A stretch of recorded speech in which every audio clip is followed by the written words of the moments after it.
First topic: which has the most difficult bosses? Otis, you 2 minutes on the clock.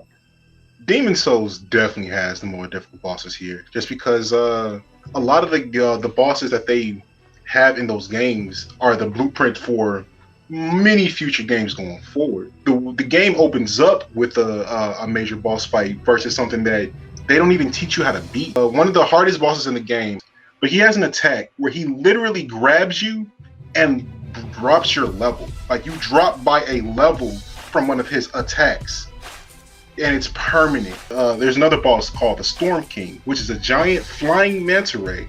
A giant flying manta ray in a game where you are using melee weapons and a bow, and you have to somehow kill this thing while it's flying and shooting like house-size needles at you. There's a boss called the Flame Lurker, which is this big giant walking flame that is 17 times faster than you. He can cover from one stage to the other like that, and all of his attacks are AoE attacks, so it's virtually impossible to dodge him without perfect timing and knowing his movement. At the very least, what you need to understand is that Hollow Knight, the bosses are such an influential part of the game. They have essentially a DLC, which is basically God mode, where if you want to prove your merit, you have to go through a whole pantheon of all their bosses to actually get the credit for actually beating the game and getting 112%.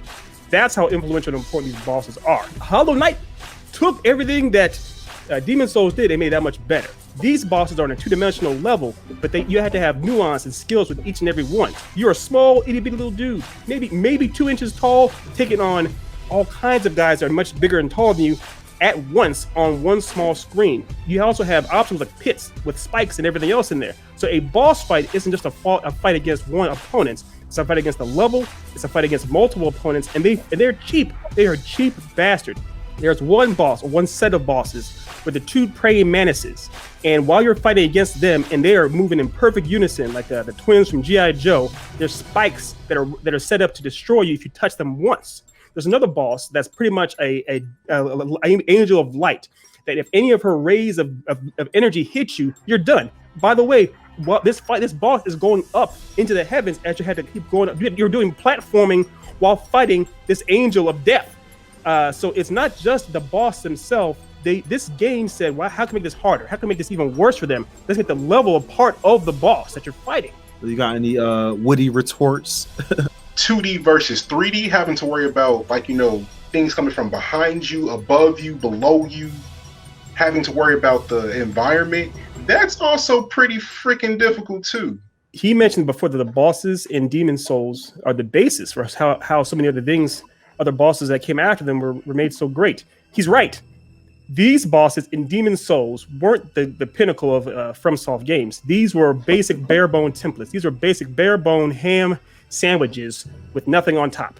So for our next question, which game has the most difficult level designs?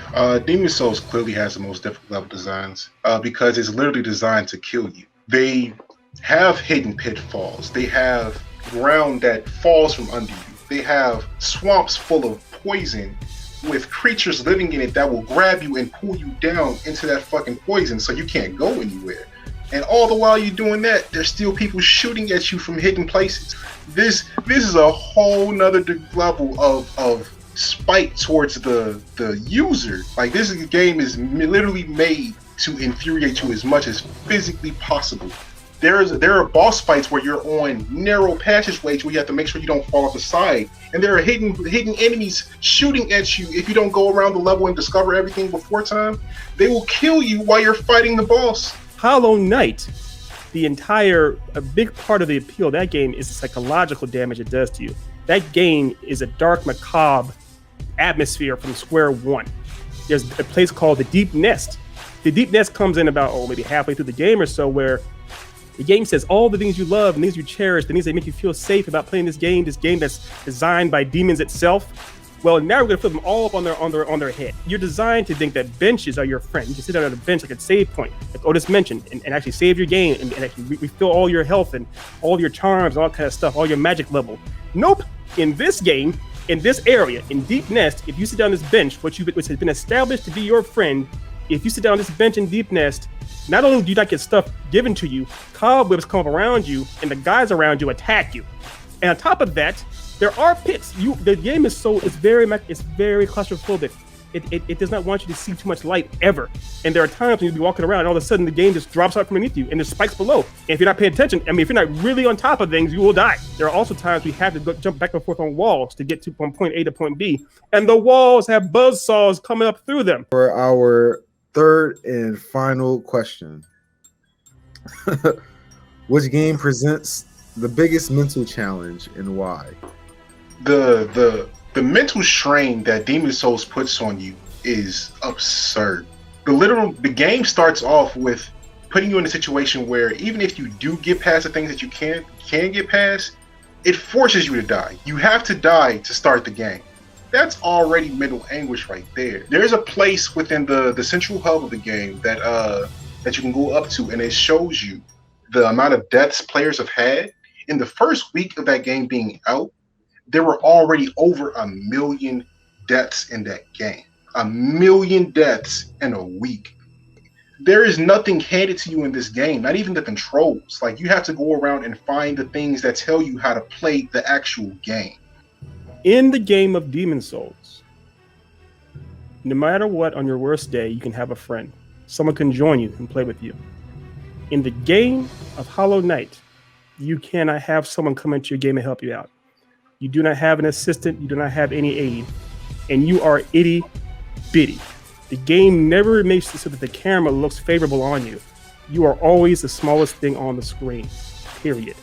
No matter how you slice it, Demon Souls is somewhat of a power fantasy. You can get new armor, get beefed up, get bulked up, get powerful weapons. In Hollow Knight, you're an itty bitty tiny creature that doesn't even have a mouth. You keep the same clothes, same little itty bitty feet, and you are by yourself from day one till day end. You heard that, John? Yeah, that means I won. That's the winner bell. All right. That don't usually make it into the night. all right. That's enough smack talk, bro. My apologies. My apologies. No, keep it coming. Ref.